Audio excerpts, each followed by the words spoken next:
नेप्से आज दिनभरि साइडवेज बसेर अन्तिममा चाहिँ 4 पोइन्ट डाउन भएर चाहिँ क्लोज भएको छ। अब चाहिँ हामीले के गर्न सकिन्छ र सर्ट टर्म र मिड टर्मको लागि चाहिँ हामीले एउटा सेक्टर नै हेरौँ है। अब चाहिँ हामीले के गर्न सकिन्छ भन्दाखेरि म चाहिँ क्लियर के भन्छु भन्दाखेरि यदि नेप्से तल आउँछ भनेपछि बाई गर्नु होला, क्यास र सेयर चाहिँ होल्ड नै गर्नु होला, यो एरियामा चाहिँ बाई नगर्नु होला। अनि हजुरहरूले चाहिँ 2800 देखि 2780सम्म यदि आउँछ सानसानो क्यान्डलहरू बनाएर यता साइडवेज बस्छ भनेपछि त्यसपछि मात्र बाइङको लागि जानु होला। अनि अर्को कुरा चाहिँ यदि हाइड्रो पावरले अल टाइम हाई ब्रेक गर्यो विथ भोल्युम है, भोल्युम पनि आउनु पर्यो, टर्नओभर नेप्सेमै 18 अर्ब जति आउनु पर्यो, त्यसपछि चाहिँ हामीले माथि गएर नै बाइको लागि जान्छौँ। नत्र भनेपछि हेर्ने बस्ने भएको सेयरहरू होल्ड नै गर्ने।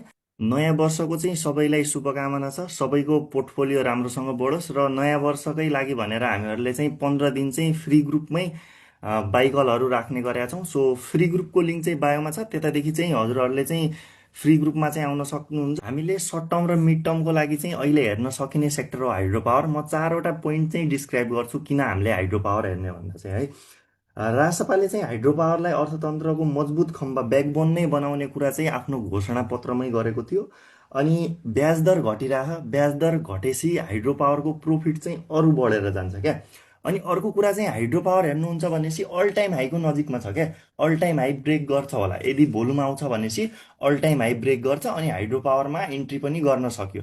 अनि अर्को कुरा चाहिँ हाइड्रो पावरको राम्रो कम्पनीको सेयरहरू चाहिँ ठुल्ठुलो खेलाडीहरूसँग राम्रो कि। अनि धेरै जस्तो हाइड्रो पावरको सेयर होल्डर लिस्ट चाहिँ हामीले फ्री ग्रुपमा हालिदिएका छौँ, त्यतादेखि चाहिँ हजुरहरूले हेर्न सक्नुहुन्छ। फ्री ग्रुपको लिङ्क चाहिँ बायोमा छ, त्यतादेखि चाहिँ हजुरहरूले चाहिँ फ्री ग्रुपमा चाहिँ आउन सक्नुहुन्छ। त्यता हामीले सबै बाइकल समेत हामीले दिने गरेका छौँ। सो फ्री ग्रुपमा चाहिँ आउन सक्नुहुन्छ।